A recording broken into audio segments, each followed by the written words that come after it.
Welcome back to I Have Too Many Hobbies. So today I'm going to talk about a notebook I picked up this Saturday. I was originally going to make a different video, but this one here turned out to be very interesting. So we were going out on a day trip, right? Just go explore different cities. And we're about an hour and 40 minutes out in a little city called Perry Sound. And we stopped at Dollarama where I found this. Now, at first I thought it was interesting because I like this little notebook. It's a little different. Got the little, I guess, fidgety thing for you. But what I found interesting is when I opened up the book that same night and discovered this. So I know this is the front, this is the back, and you could see the writing. Oh, I hope you could see the writing there, right? So I'm holding the book correctly. But when we open it, the pages are upside down. So you could see the big gap over here. It's usually at the top. And let me see how well we could see this. I bring it closer. You could see the birds are upside down. So let me flip the book over so we could see the birds upside right.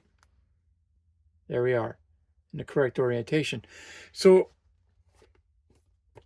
I didn't know this at the time when I bought that book. I didn't look at it right away. I discovered this when I got back home later that night.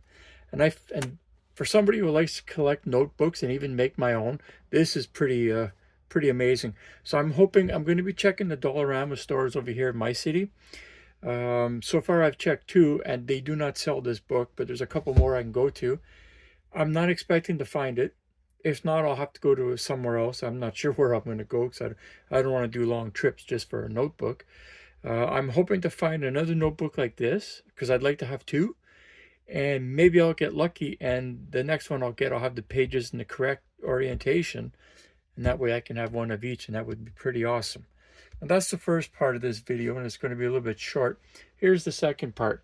I've been talking about how I've been wanting to get into watch restoration and stuff like that. The mechanical watches mostly. And collect a few other digital ones and whatever else. A little collection I want to start. So I wanted a mechanical watch I can work on. So this came from a friend of a friend. This friend of a friend isn't somebody I would have as a friend. The guy is shady, not very trustworthy. I know that this is a cheap watch, and he keeps telling me it's a mechanical one, but there's no way this is mechanical. You can't hear any sound. You can't, there's no, to wind it. You could pull this out and change the time, which is incorrect. Oh, so it is off by a lot. But there's no way this is a mechanical. So in this part of the video, I'm going to open up the back, prove it's not a mechanical watch, and then I'm not sure what I'm going to do with it. If I'm going to try to repair it, maybe I will because it's not keeping time. But this will be more of an electronics repair than a mechanical watch repair. So this won't twist off. I got to pop it off. So I don't know if I got the right tool. I don't have proper tools for watch repairs. I thought I would just use what I have to get into it. And if it turns out to be something I don't get into, then no big deal. I don't have a big investment. Oh, here we go.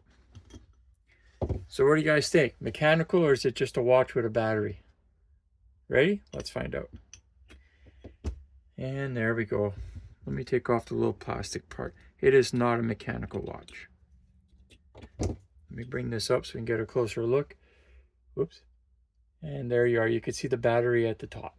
So this is just a electronic watch. Maybe some little parts in there that move, but not mechanical. So this will be more of an electronics repair to get it to keep time. And probably to get it to keep time, I probably just have to change the battery. It's probably dying.